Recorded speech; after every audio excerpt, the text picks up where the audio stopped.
자, 교회가 부흥하려면 두 가지가 중요합니다. 한번 따라해 볼까요? 은사와 은혜. Gift and grace. 은사와 은혜. 이 두 가지가 나타나면 교회는 부흥하게 되어 있습니다. 아무리 은사가 많아도 은혜가 메마르게 되면 사람들이 은사를 자랑하고 남용하고 오용을 하게 되는 것이죠. 근데 은혜가 넘쳐도 각 사람의 성도들의 은사를 발견하고 활용하지 않는다면 우리는 효과적으로 사역을 할 수가 없는 것입니다. 그래서 오늘 은사사역 세미나 세 번에 걸쳐서 우리가 함께 말씀을 나누기를 원합니다. 첫 번째, 제가 건강한 교회와 은사사역, 그런 주제로 말씀을 전하고요.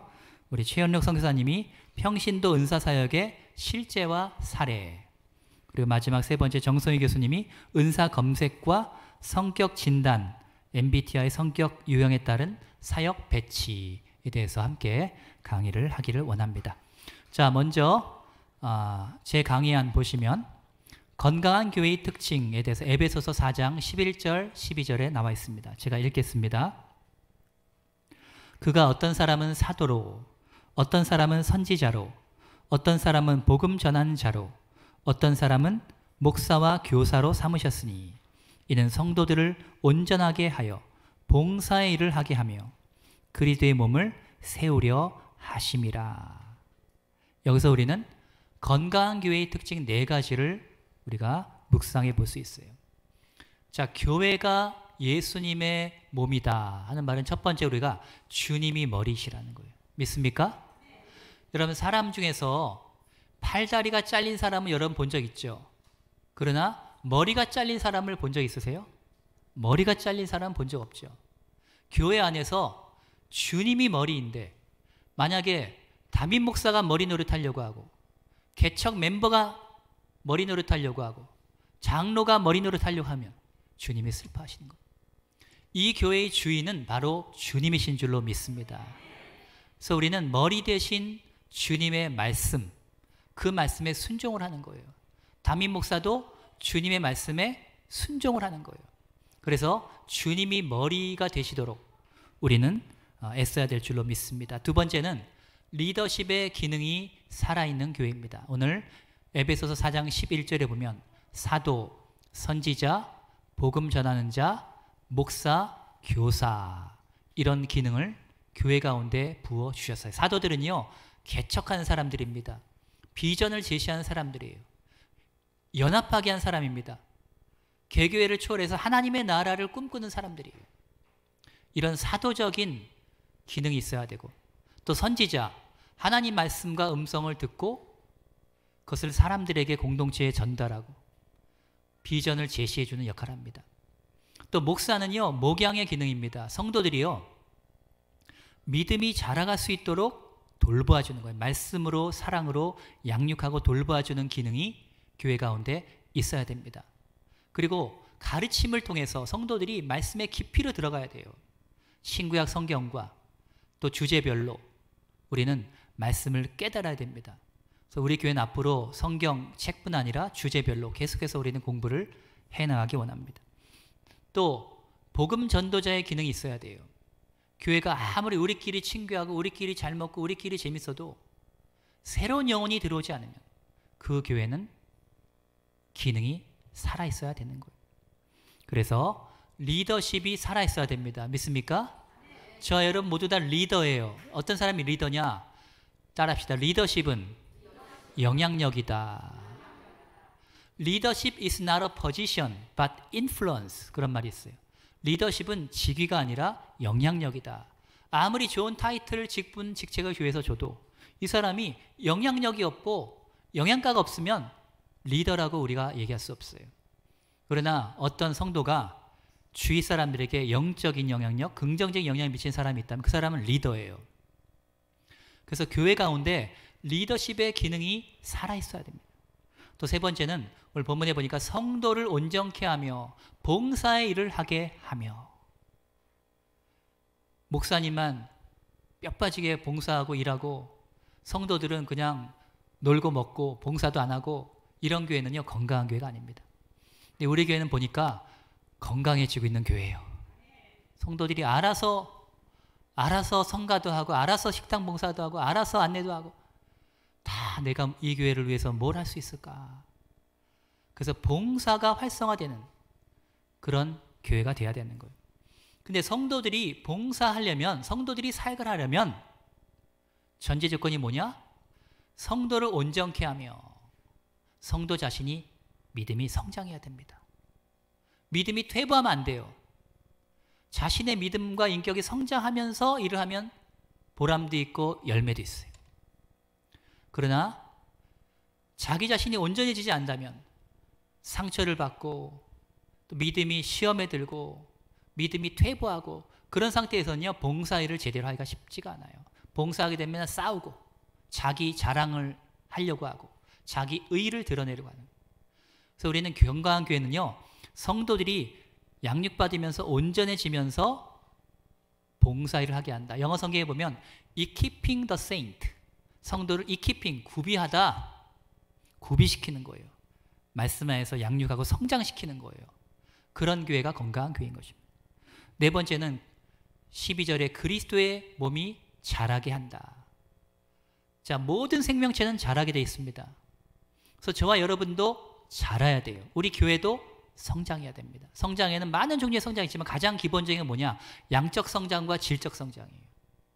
믿습니까? 구원받은 사람들의 숫자, 우리 교회에 출석하면서 믿음이 자란 성도들의 숫자가 늘어나야 돼요. 그 다음에 질적으로도 이 성도들의 믿음이 성장해야 됩니다. 그러면 건강한 교회가 되는 거예요. 자, 그럼 두 번째로 사역의 원리와 은사 사역에 대해서 말씀 나누겠습니다. 모든 사역의 기초는 사랑이다. 따라합시다. 모든 사역의 기초는 사랑이다. 사랑이 없이 사역만 하려고 해서는 좋은 열매를 거두지 못하게 됩니다. 중보기도 사역, 사랑이 필요합니다. 그 영혼에 대한 사랑이 있어야 내가 그 사람의 아픔과 문제를 가지고 기도할 수가 있어요. 전도 사역, 사랑이 있어야 됩니다. 목사님이 전도하라 그러니까 의무감에 사는 것이 아니라 잃어버린 영혼에 대한 사랑의 마음이 있어야 되는 거예요. 찬양 사역, 설교 사역, 치유 사역, 상담 사역, 봉사 사역, 모든 것이요, 사랑이 필요합니다. 사랑이 사역이다. 따라합시다. 사랑이 사역이다. 그래서 여러분이 이것을 정말 기억해야 됩니다. 교회 내에서 봉사하고 사역할 때 내 안에 사랑이 있는가? 주님께 대한 사랑이 있는가? 교회에 대한 사랑이 있는가? 성도님들에 대한 사랑이 있는가? 이것이 없으면 메마르게 되고요. 내가 지칩니다. 힘듭니다. 시험에 듭니다. 그 다음 또 은사가 중요하죠. 우리가 아까 그 교회 부흥의 가장 두 가지가 은혜와 은사라 그랬죠. 은혜가 뭐냐? 사랑을 통해 오는 거예요. 그 다음에 은사를 우리가 알아야 됩니다. 은사는요, 자기에게 유익하고 교회에 유익하고 하나님께 영광이 돼요. 자신의 은사를 알게 되면 가치감과 소속감과 자신감을 갖고 주님의 일을 할 수가 있습니다. 그래서 여러분이 신앙생활하면서 성령께서 나에게 주신 은사가 무엇인가를 생각해야 돼요. 은사는 정의가 뭐냐? 따라합시다. 교회의 성장과 유익을 위해 하나님의 사랑과 예수님의 은혜를 따라 에베소서 4장, 베드로전서 4장, 이게 12-12-44예요. 은사에 대해서 나온 챕터. 제가 은사 코드라는 책을 썼거든요. 그 책에는 굉장히 자세하게 나와 있고, 제가 옛날에 강의 때 은사학교를 10주 과정으로 해가지고 매주 모여서 공부를 했었어요. 오늘은 맛보기입니다. 서론이에요. 우리가 눈을 열어야 되기 때문에. 자, 언어적 은사에는 방언의 은사, 따라합시다. 방언의 은사, 통역의 은사, 예언의 은사, 가르침의 은사, 말과 관련된 은사예요. 제가 특별 기도회 때는 한번 방언에 대해서 집중적으로 하려고 그래요. 이 방언이 어떤 유익이 있는가, 어떻게 받아야 되는가. 우리 교회 모든 성도들이 저는 방언을 다 말하기 원해요. 왜냐하면 사도 바울이 뭐라 그러냐면 나는 너희들 누구보다도 방언을 더 많이 말한다 그랬어요.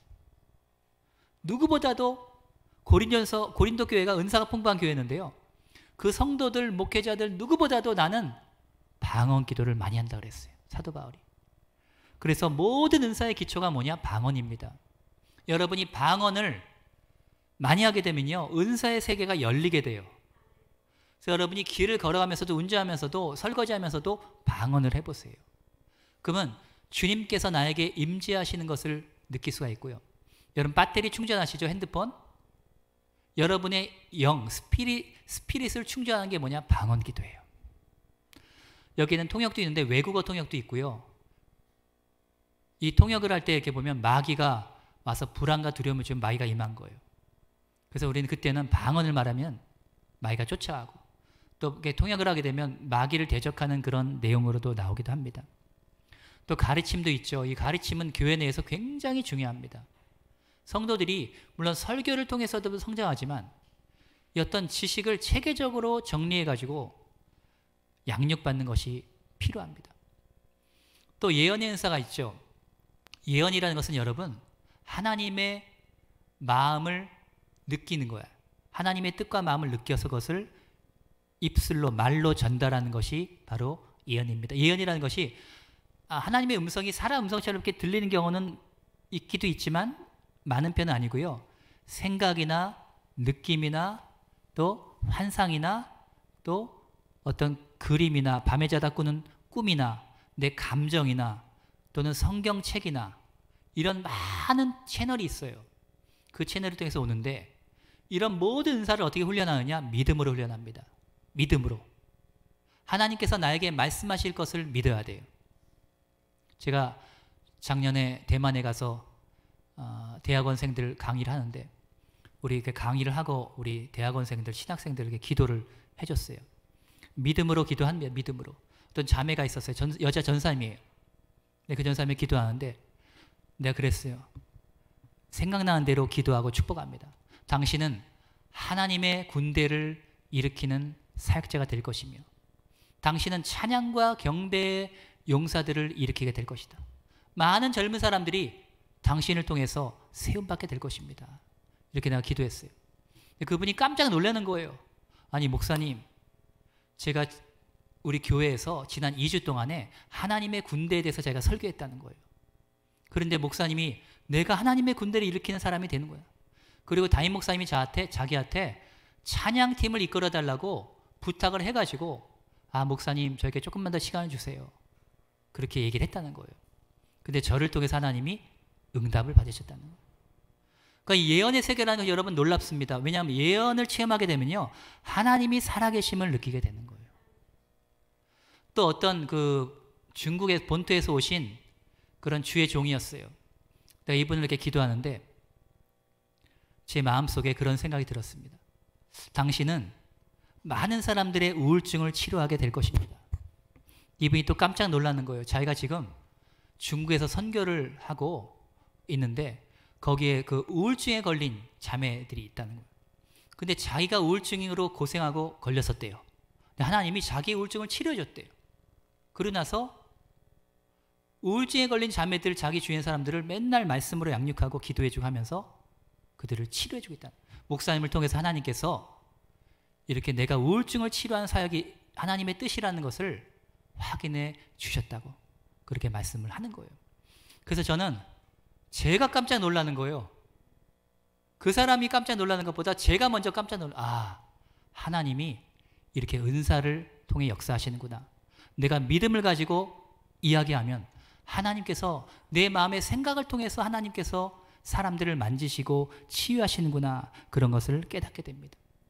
자, 인격적 은사에는 지식, 지혜, 긍휼, 권면, 구제, 섬김, 도움 이런 은사들이 있어요.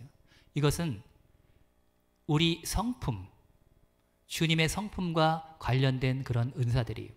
특별히 지식의 말씀은요, 하나님이 초자연적인 지식을 주는 겁니다. 여러분 신유 사역할 때도 이렇게 누군가를 해서 기도하잖아요. 근데 하나님께서 이 사람은 지금 허리가 아프다. 이 사람은 지금 관절이 안 좋다. 이런 레마의 지식을 줄 때가 있어요. 그럼 어떻게 됩니까? 그 사람이 그 지식의 말씀을 통해서 치유를 받을 수 있는. 그래서 이런 것들을 훈련하거든요. 예언의 세계에서 우리가. 그래서 이렇게 한참 훈련할 때는요. 혈압이 안 좋은 사람을 치유한다고 그러면 우리가 물어봐야 됩니다. 하나님 고혈압입니까? 저혈압입니까? 근데 어떤 사람이 예언을 막 훈련하다가 고혈압이라고 했는데 나중에 알고 보니까 저혈압이었어. 그래서 이 하나님께 자세하게 물어보면서 이것을 훈련해 가는 것이 필요합니다. 근데 교회 내에서는요. 초자연적인 은사뿐 아니라 자연적으로 보이는 은사들, 섬김의 은사, 도움의 은사, 이런 것들이 굉장히 또한 중요합니다. 우리는 무슨 방언의 은사, 예언의 은사 이런 것만 은사를 생각하는데 실제는 행정이라든가 뭐 이런 모든 것이 다 성령님의 은사예요. 또 세 번째로 사역적 은사에는 사도의 은사, 목사의 은사, 전도의 은사, 리더십의 은사, 행정의 은사 이런 것들이 있습니다. 자, 평신도들 가운데에도요 목사의 은사를 받으신 분이 있어요. 목사의 은사는 뭐냐? 목양이에요. 목양. 다른 사람을 양육해주고 다른 사람을 이렇게 섬기고 세워주는 그런 역할을 잘하는 분들, 이런 분들이 구역장을 하면요 그 구역이 부흥합니다. 왜? 영적으로 목양을 잘하기 때문에 그 성도가 목사의 은사, 패스터링, 목양의 은사를 갖게 되는 것이죠. 또 표적의 은사에는 신유, 기적, 영분별, 믿음의 은사 이런 것들이 있습니다. 그래서 여러분들이 알아야 될 것은 뭐냐면 내가 10사람을 위해서 기도했는데 한 사람이 낫다. 그럼 이건 신유 은사가 있는 거예요. 근데 이 사람이 공부하고 기도하고 기름 부으심이 더 강해지고 해서면 10명 기도하면 2명이 낫고요. 10명 기도하면 3명이 낫고요. 점점 어떻게 됩니까? 그 사람의 은사가, 기름 부으심과 은사가 증대가 되는 거예요. 근데 10명 기도했는데 6명 안 났어. 4명이 치료해요. 이 사람의 신유 은사가 없는 겁니까? 아니죠. 자, 예언의 은사를 훈련할 때도 마찬가지예요. 우리가 예언의 은사를 실습할 때는 서로 틀려도 되는 거예요. 실습할 때 어떤 사람이 예언을 막 훈련하고 있어요. 하나님의 음성을 듣는 법을. 근데 말했는데 틀렸어. 그 사람이 사이비고 가짜는 아니에요. 틀릴 수 있어요. 우리가 실습하는 것을 인정하고 틀릴 수 있지만 하나님의 음성을 듣는 법을 계속 훈련하는 거예요. 믿음의 은사는요, 조영기 목사님 같은 경우는 믿음의 은사입니다. 처음부터 조영기 목사님이 신유 은사가 있었던 것이 아니에요.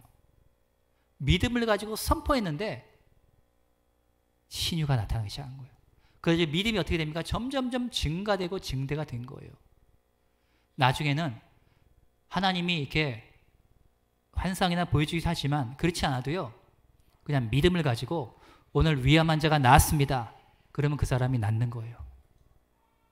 자, 믿음은요, 믿음으로 선포하는 사람, 그 말을 하나님 말씀을 받아들여서 믿음을 가지고 화답하는 사람, 이때 기적이 나타나는 거예요. 믿습니까? 믿음과 믿음이 스파크를 일으켜야 돼요. 우리가 다 믿음의 은사를 어떻게 하면 개발해야 됩니다. 제가 아는 목사님은요, 고등학교 때 성령의 9가지 은사를 달라고 기도했어요. 아침 먹으면서도 기도하고 점심 먹으면서도 기도하고 저녁 먹으면서도 기도하고. 조영기 목사님 그 책을 읽었는데, 그분 장로기 목사인데 그분 책을 읽다가 조영기 목사님의 성령의 9가지 은사를 기도했다는 걸 듣고 도전받아가지고 에브리데이 매일 기도를 했어요. 그런데 좀 지나고 나서 은사가 나타나기 시작해서 이분이 성령의 9가지 은사를 다 받게 되었다는 거예요. 할렐루야.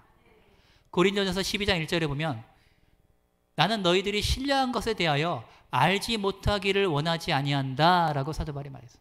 이때 이 신령한 것이라는 것은 뭐냐면 spiritual gift, 신령한 영적 은사를 말하는 거예요.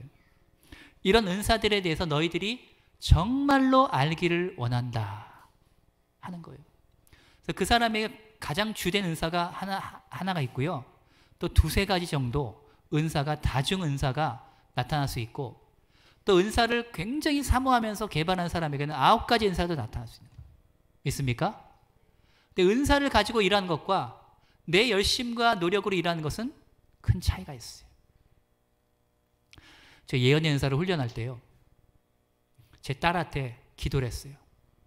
딸을 위해서 막, 예진아, 하나님께서 너에게 이렇게 말씀하신다 하면서 막 그냥 그냥 생각나는 대로 말하는 거예요. 틀려도 좋아. 내 딸이니까. 막 그냥 얘기하는. 너가 오늘 학교에서 친구들이랑 싸웠는데 네가 그 친구를 용서해라. 저도 몰라요. 그냥 생각나는 대로 말한 거예요. 내 딸이 깜짝 놀라는 거예요. 아빠, 내가 학교에서 친구랑 싸운 거 어떻게 알았어? 내가 더 놀라는 거예요. 나는 그냥 생각나는 대로 믿음대로 한 거예요. 그냥 믿음을 가지고 내가 기도하고 믿음을 가지고 축복하고 믿음을 가지고 선포한 거예요. 근데 하나님께서 내 생각을 통해서 역사하시더라고요. 할렐루야. 그래서 우리 교회가, 저는요, 초자연적인 은사에 대해서 좀 확 열려 있으면 좋겠어요. 우리가 은사에 대해서 중요한 게 뭐냐 하면 모든 성도들이 은사를 있다는 것을 믿어야 돼요. 그 다음에 은사를 우리가 이렇게 구별하고 막 차별하지 말고 모든 은사를 받아들이고 믿어야 돼요. 능력 행함의 은사, 신유의 은사, 예언의 은사 다 받아들여야 됩니다. 또 섬김과 도움과 행정과 이런 은사들도 우리가 다 귀하게 여기고 받아들여야 돼요. 그래서 여러분이 자신의 은사를 알고 자신의 성격과 그런 걸 알고 그거대로 여러분이 사역을 하게 되면 우리 교회도 좋고 여러분도 좋고, 여러분이 하기 힘든 일을 갖다가 교회가 하라 그러면 여러분이 스트레스를 받아요. 그래서 은사를 검색하고 개발하는 것이 굉장히 중요하죠. 자, 우리 다음에 우리 최은호 선생님께서 나오셔서 우리 계속해서 말씀을 나눠주겠는데, 평신도 은사사역을 어떻게 개발하고 쓰임받게 되셨는지, 어떻게 훈련받게 되셨는지 그런 걸 계속해서 말씀을 나누기를 원합니다. 우리 교회선자 선교회 일기 선교사로 임직을 받았습니다. 그때 2년 이상 매주 월요일, 매주 주일 모여가지고 계속해서 훈련했어요. 그래서 총재가 그 당시 조용기 목사님이었고 제가 대표였는데, 우리 2년 동안 훈련해가지고 일기생으로 선교사 임직을 받으셨고, 예수 선교사관학교, 그 다음에 여의도 순복음교회 그 FMTC 선교 훈련을 또 다 받았습니다. 그래서 우리 선교사님 나오셔서 우리 사례 발표 하도록 하겠습니다. 우리 박수로 환영해 주시기 바랍니다.